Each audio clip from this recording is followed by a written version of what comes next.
ఎవరో ఒకరు ఎప్పుడో అప్పుడు నడవరా ముందుగా అటో ఇటో ఎటో వైపు అని ఒక పాటలో సిరివెన్నెల చెప్పినట్లు సుమారు 70 ఏళ్ల కిందట ఒక తొలి అడుగు పడింది.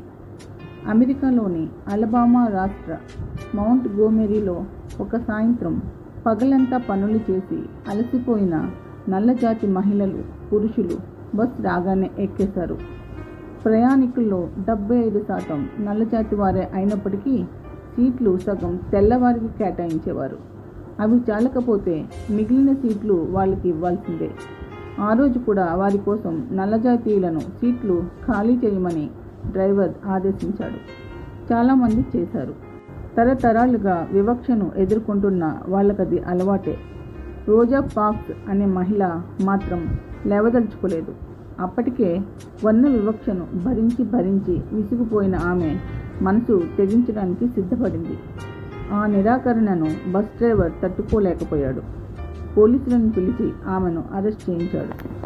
రోజా పార్క్స్ అరెస్టుతో నల్ల జాతీయుల్లో అప్పటికే గూడు కట్టుకున్న కోపం ఒక్కసారిగా కట్టలు తెంచుకుంది. వారికి బస్సుల్లో సీట్లు లేకపోవడమే కాదు, ఇంకా చాలా రకాల అవమానాలు జరిగేవి. ముందు వైపు నుంచి ఎక్కి టికెట్ తీసుకుని దిగి మళ్ళీ వెనక వైపు నుంచి ఎక్కాలి.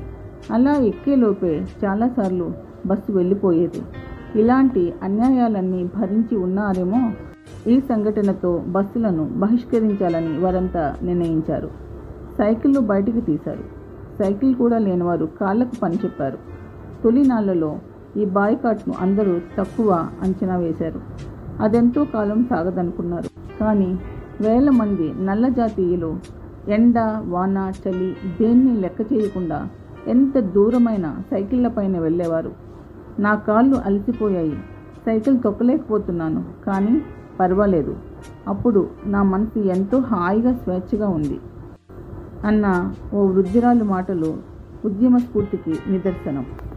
Martin Luther king junior bus boycott ఉద్యమానికి నాయకత్వం వహించారు.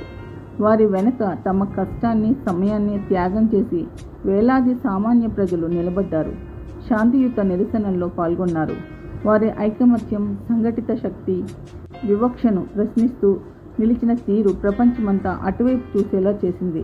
ఈ బాయ్కాట్ అమెరికా పౌర హక్కుల ఉద్యమానికి కొత్త దిశను చూపింది. 1955 డిసెంబర్ 5 నుంచి 1956 డిసెంబర్ 20 వరకు ఏకబిగిన కొనసాగిన ఈ నిరసన కార్యక్రమం ప్రపంచ చరిత్రలోనే ఒక ముఖ్య ఘట్టంగా నిలిచింది. ఫలితంగా అమెరికా అత్యున్నత న్యాయస్థానం బస్సుల్లో జాతి వివక్ష రాజ్యాంగ విరుద్ధమని ప్రకటించింది. మాంట్ గోమెరీ బస్ బాయ్కాట్ పౌర హక్కుల ఉద్యమానికి గొప్ప విజయాన్ని అందించింది. సమానత్వం కోసం జరిగిన ప్రజా పోరాటాల్లో కీలకమైన మైలురాయిగా నిలిచింది అంటున్నారు దున్నా శ్రీనివాసరావు గారు. చూసారా, ఇక్కడ ఒక వ్యక్తి స్పందన ముందడుగు ఒక పెద్ద ఉద్యమానికి తెరతీసింది. ఒక మంచి పనికి నాంది పలికింది. మొదటి అడుగు ఎప్పుడూ ఒంటరే, ప్రత్యేకమే. కానీ ఆ మొదటి అడుగుకు ఎంతో ధైర్యం కావాలి. వారు పడ్డ కొన్నాళ్ల బాధ వారి భయాన్ని జయించింది. అసహనం ధైర్యానికి దారి తీసింది. అందుకే పని ప్రారంభించండి. మరి ప్రారంభించాక ఆగకండి. ముందుకు సాగిపోండి. సుఖ దుఃఖాల సమాహారమే జీవితం. అందుకే అది ఆగదు, చివరి వరకు సాగిపోవాలి నిరంతరాయంగా. Thank you. యశస్వి భవ.